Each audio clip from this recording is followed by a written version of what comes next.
Hello friends, welcome back to my channel. Today we are going to study sentence. सबसे पहला जो question है जो रेज होता है वो है व्हाट इज़ अ सेंटेंस.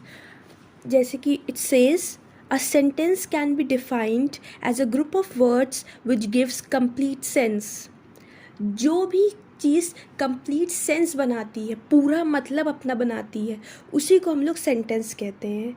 अगर कोई कह दे ट्री, अब ट्री तो कोई सेंटेंस नहीं हो. अब ट्री क्या, ट्री कुछ नहीं पता. जब ट्री इज़ टॉल, अब ऐसे में समझ में ट्री लंबा है, तो उससे हमारा ये पूरा कंप्लीट सेंस बन गया कि एक सेंटेंस का कंप्लीट सेंस बन गया. ट्री इज़ टॉल, ट्री के बारे में हमने बताया ट्री लंबा है, तो ये हमारा एक कंप्लीट सेंस बना रहा है sentence. So this is called a sentence. Example दिया है the sun rises in the east.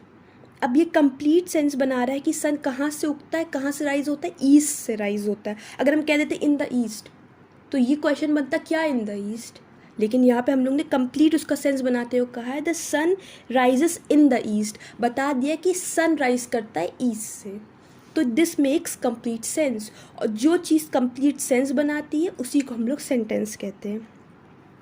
Now, depending on the nature of the sentences, these are divided into 4 kinds. अब sentences 4 kinds के होते हैं. सबसे पहला होता है declarative होता है, उसके बाद interrogative, then imperative and the last one is exclamatory sentence. सबसे पहले हम लोग पढ़ेंगे declarative sentence क्या होता है. Declarative sentence. A declarative sentence is a type of sentence that is used for making a statement, providing facts, offering an explanation or conveying some information.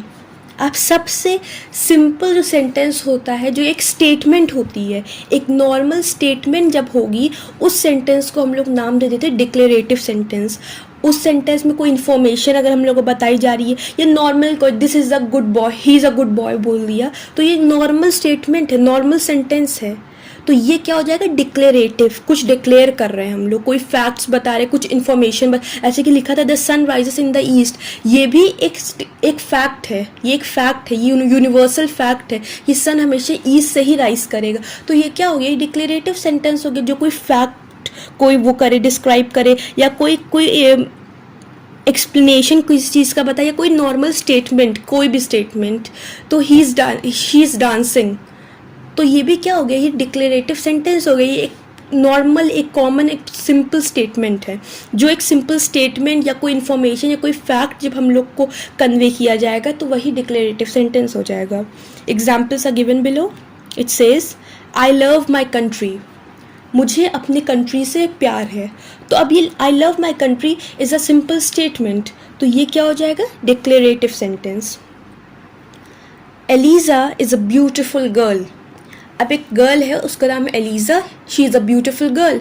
तो Eliza is a beautiful girl, ये एक normal statement है. तो एक normal, एक simple statement क्या हो जाएगी, डिक्लेरेटिव स्टेटमेंट. डिक्लेरेटिव स्टेटमेंट का, डिक्लेरेटिव सेंटेंस का रूट वर्ड जो है वो है डिक्लेयर, कोई चीज़ डिक्लेयर करना, तो वही डिक्लेरेटिव सेंटेंस हो जाएगा. My favourite subject is English, मेरा फेवरेट सब्जेक्ट इंग्लिश है. तो ये क्या हो गया, एक नॉर्मल सिंपल स्टेटमेंट है. हम लोग डिक्लेयर कर रहे हैं कि हाँ मेरा सब्जेक्ट, फेवरेट सब्जेक्ट इंग्लिश है, तो this is declarative sentence. The next one is mom cut the meat with a knife. अब यहाँ बता रहे हैं कि मॉम मीट को नाइफ से कट करती हैं, तो कोई एक नॉर्मल स्टेटमेंट बता रहे हैं हम लोग कि नॉर्मल एक स्टेटमेंट कि मॉम इससे कट करती है, तो बस फिर कोई इन्फॉर्मेशन हम लोग दे रहे हैं, तो ये हमारी डिक्लेरेटिव स्टेटमेंट सेंटेंस हो जाएगा. Sam is an honest man, Sam एक ऑनेस्ट मैन है. अब ये क्या हो, ईमानदार मैन है, तो सैम एक लड़के का नाम है, उसको कहा गया he is an honest man, तो Sam is an honest man. This is a simple statement, common statement, this is declarative sentence. The next one is he plays cricket but she loves football. अब कहा गया एक mail है इसमें और एक female है. ही मेल के लिए यूज़ हुआ है और शी फीमेल के लिए यूज़ हुआ है. ही मतलब एक लड़का कोई है, उसको क्रिकेट अच्छा लगता है, लेकिन लड़की को फुटबॉल अच्छा लगता है. तो यहाँ पे एक नॉर्मल स्टेटमेंट है, ये कुछ बताया जा रहा है, कोई फैक्ट बताया, कोई इन्फॉर्मेशन, ये कुछ भी कन्वे करने को ही डिक्लेरेटिव सेंटेंस के, कुछ डिक्लेयर करने को डिक्लेरेटिव सेंटेंस हो गया. Next one, a dog is sleeping on the bed, dog bed पे सो रहा है, this is a statement. Our class having a party on Monday, हमारे क्लास की मंडे को हमारे क्लास में पार्टी, हम लोग पार्टी करेंगे, तो मंडे को पार्टी है, तो ये स्टेटमेंट है. कोई इन्फॉर्मेशन हमने आपको दिया, कुछ कन्वे किया, कोई मैसेज, तो ये डिक्लेरेटिव सेंटेंस हो गया. और एक और कॉमन चीज़ है, डिक्लेरेटिव सेंटेंस के आखिर में फुल स्टॉप ज़रूर लगता है, इसके एंड में फुल स्टॉप लगा आपको हर जगह मिल जाएगा. जैसे कि सारे एग्जाम्पल्स सबके लास्ट में एंड में फुल स्टॉप लगा हुआ है, तो डिक्लेरेटिव सेंटेंस के एंड में हमेशा फुल स्टॉप होता है. Next example is she is back from college. अब यहाँ पे लिखा है she is back from college, वो कॉलेज से वापस आ गई है, तो ये एक नॉर्मल स्टेटमेंट है. This is declarative sentence. The sky is blue, sky blue है, तो this is declarative statement. Now the next sentence is interrogative sentence. Now what is interrogative sentences? An interrogative sentence contains a direct question and an interrogation mark is put at the end of the sentence.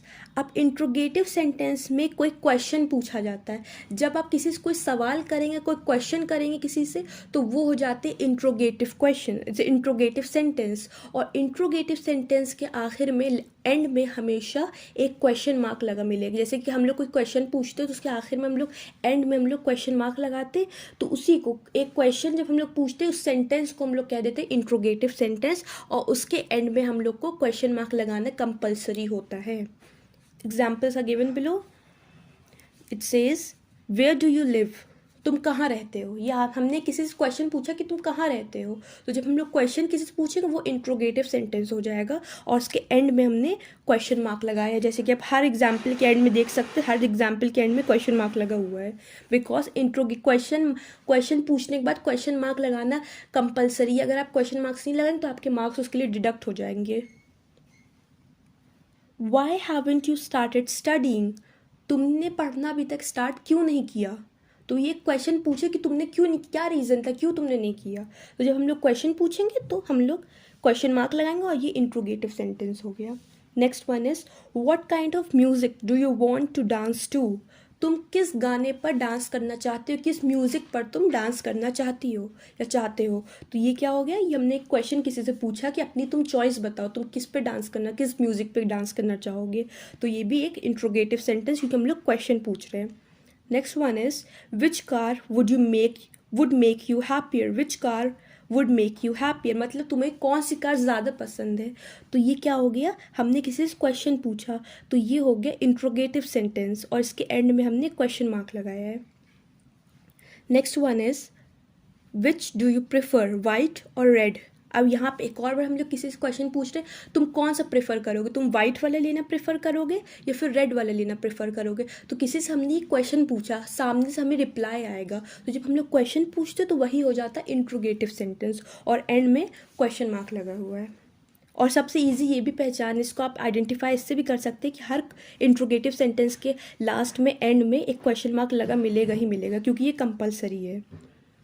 Next one is who finished your meal today, raise your hands, मतलब यहाँ पे आज किसने अपना मील complete finish कर लिया, raise your hand मतलब अपना हाथ उठाओ जिसने अपना खाना पूरा ख़त्म कर लिया, खा लिया हो. तो ये हम लोग क्वेश्चन पूछ रहे कि अपना हाथ उठाओ जिसने कर लिया हो, जब क्वेश्चन पूछेंगे तो वो interrogative sentence. Second last one is whom did you call to the party tomorrow, तुमने whom did you call to the party tomorrow, तुमने कल किसको बुलाया था पार्टी में. तो यहाँ पे ये क्वेश्चन पूछा कि तुमने किसको बुलाया था कल पार्टी में, whom do you call, तो ये क्या हो गया interrogative sentence. I hope it's clear to you. The next one is imperative sentence. Imperative sentences are the sentences that include commands. In other words, the imperative sentences are used to direct a request, instructions or an order. So it doesn't have to be about an order. अब imperative sentence वो होते हैं जिसमें हम लोग किसी को कोई चीज़ ऑर्डर करें, किसी को कमांड करें कि तुम ये करो, या फिर किसी से हम लोग रिक्वेस्ट करें कि प्लीज़ मुझे अपना ये पेन दे दो या कुछ दे दो. यहाँ पे चाहे आप रिक्वेस्ट करें, चाहे आप ऑर्डर करें, चाहे आप कोई चीज़ किसी को इंस्ट्रक्ट करें कि ऐसा करो, या किसी को वार्निंग दे कि अगर ऐसा करोगे तो ऐसा होगा, तो यहाँ पे फोर एक्सप्रेशंस जो है, रिक्वेस्ट, ऑर्डर, इंस्ट्रक्शन भी उसके जगह हो सकता है। आप इंस्ट्रक्शन भी किसी को देंगे तो वो भी इम्पेरेटिव सेंटेंस होगा, और अगर आप किसी को वार्निंग किसी चीज़ के दे रहे तब भी वो इम्पेरेटिव सेंटेंस रहेगा। Examples are given below. They are, don't be afraid, we are here folks. अब यहाँ पे हम किसी से बोल रहे डरो मत, हम यहाँ हैं, तो हम यहाँ उसको एक तरीके से हम लोग उसको तसल्ली दे रहे हैं, तो हम उसको एक एडवाइस दे रहे हैं कि मत तुम डरो, हम हैं तुम्हारे साथ। तो क्या किसी को एडवाइस देंगे, या किसी से रिक्वेस्ट करेंगे, या किसी को कुछ इंस्ट्रक्शन देंगे, या किसी को ऑर्डर देंगे, और या फिर किसी को हम लोग वार्निंग किसी चीज़ की देंगे, तो वो सब इम्पेरेटिव सेंटेंस में आ जाता है। अब ये second example is, show me some respect son. अब यहाँ पे एक फादर अपने बेटे से कह रहा है कि मुझे रिस्पेक्ट दो तुम, तो यहाँ पे वो उसको ऑर्डर कर रहा है। यहाँ पे आप अगर देखिए तो आपको देखिए कि समझ में आ रहा है, show me some respect son. अब यहाँ पे रिक्वेस्ट नहीं कर रहा है, लिखने के तरीके से आप समझ जाएंगे कि वहाँ रिक्वेस्ट है या फिर ऑर्डर है। वहाँ पे यहाँ पे देखिए कि लग रहा है कि वो गुस्से में ये बात बोल रहा है, एंग्री हो के एंगर में बोल रहा है फादर, तो ये क्या हो गया, ये ऑर्डर दे रहा है अपने सन को, तो ये इम्पेरेटिव सेंटेंस हो गया क्योंकि यहाँ पे ऑर्डर दिया जा रहा है। Third one is, stop the car immediately. अब यहाँ पे कह रहे फ़ौरन गाड़ी रोको, तो अब ये क्या है, ये फ़ौरन हम लोग ऑर्डर किसी को दे रहे कि रोक गाड़ी, तो ये जब ऑर्डर भी देंगे तो हमारा इम्पेरेटिव सेंटेंस हो गया। Next one is, move your legs there would be a little pain. अब यहाँ कह रहे अपना पैर हटा लो वरना यहाँ पे पेन होगा, तो ये क्या वार्निंग दे रहे हैं कि पैर हटा लो वरना पेन होगा, तो यहाँ पे जब वार्निंग भी देंगे तो वो भी क्या हो जाएगा, imperative sentence. Next one is, drive your car carefully if the wild wind blows. अगर बहुत तेज़ आंधी तूफान, अगर आंधी आएगी तो अपनी कार केयरफुली तुम ड्राइव करना। तो ये हम लोग एक इंस्ट्रक्शन दे रहे हैं उनको, एक हम लोग उनको डायरेक्ट इंस्ट्रक्शन दे रहे हैं कि अगर हवा चलेगी तेज़ तो आप क्या करिए, कार अपनी केयरफुली चलाइए, तो इसको हम इंस्ट्रक्शन देना कहते हैं, तो इंस्ट्रक्शन भी दे रहे हैं, तो ये भी इम्पेरेटिव सेंटेंस हो जाएगा। Next one is, enjoy this delicious meal. हम लोग किसी को कह रहे हैं कि please enjoy this delicious meal, तो हम लोग किसी से रिक्वेस्ट करें कि आप अपनी मील इन्जॉय करिए, तो ये क्या हो गया, रिक्वेस्ट करना भी एक इम्पेरेटिव सेंटेंस हो गया। Next one is, to install Witcher 3 game of the year edition, download the Steam desktop launcher. अब यहाँ पे हम किसी को इंस्ट्रक्ट कर रहे हैं कि अगर तुम्हें यह वाला गेम अगर इंस्टॉल करना है तो तुम क्या करो, download the Steam desktop launcher. तो हम लोग किसी को इंस्ट्रक्ट करें कि अगर तुम्हें ये गेम इंस्टॉल करना तो तुम ये चीज़ पहले डाउनलोड करो, तो जब किसी को हम लोग इंस्ट्रक्ट करेंगे तो वो क्या हो जाएगा, imperative sentence. The next and the last one is exclamatory sentence. अब एक्सक्लेमेटरी सेंटेंस क्या होता है, exclamatory sentence, a sentence that expresses a strong emotion and ends with an exclamation mark.